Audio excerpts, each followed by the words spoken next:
প্রাথমিক বিদ্যালয়ে নিয়োগের দাবিতে বুধবার জেলা শাসক ও প্রাথমিক শিক্ষা সংসদের সভাপতি অফিসে দাবিপত্র প্রদান করল জেলার টেট প্রশিক্ষণপ্রাপ্ত যুবক যুবতীরা।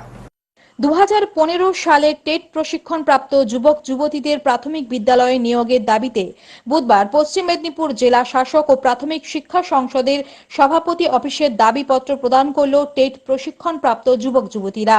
টেট পরীক্ষায় উত্তীর্ণ যুবক যুবতীদের অভিযোগ, বাড়ির জমা পুঁজি জমি জায়গা বিক্রি করে প্রাথমিক বিদ্যালয়ে নিয়োগের আশায় টেট প্রশিক্ষণ নেওয়ার পরেও এখনো পর্যন্ত নিয়োগের কোনো আশা দেখতে পাচ্ছে না তারা। লকডাউনের ফলে গৃহ শিক্ষকতাও বন্ধ হয়ে গেছে, ফলে সম্পূর্ণ বেকার হয়ে পড়েছে তারা। এমন অবস্থায় বৃদ্ধ বাবা মার মুখে দুমুঠো অন্ন তুলে দিতে ব্যর্থ তারা। সরকার যদি প্রতিশ্রুতি মতো আমাদের নিয়োগ না করে, তাহলে ভবিষ্যতে অন্যান্য সহকর্মীদের মতো আত্মহত্যার পথ বেছে নিতে হবে আমাদের।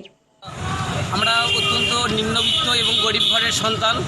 শিক্ষামন্ত্রীর কথায় আশ্বস্ত হয়ে যেইটুকু সম্বল ছিল, কারো একটি দোকান বা 2-5 কাঠা জমি, সেই সময় সর্বস্ব খুইয়ে ডিএলএড প্রশিক্ষণ নেই।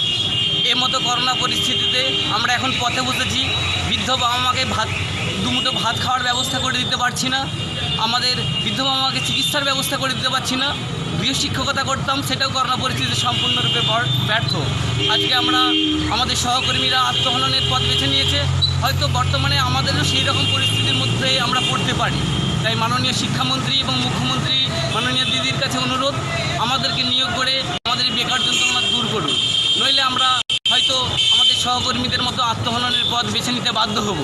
বুধবার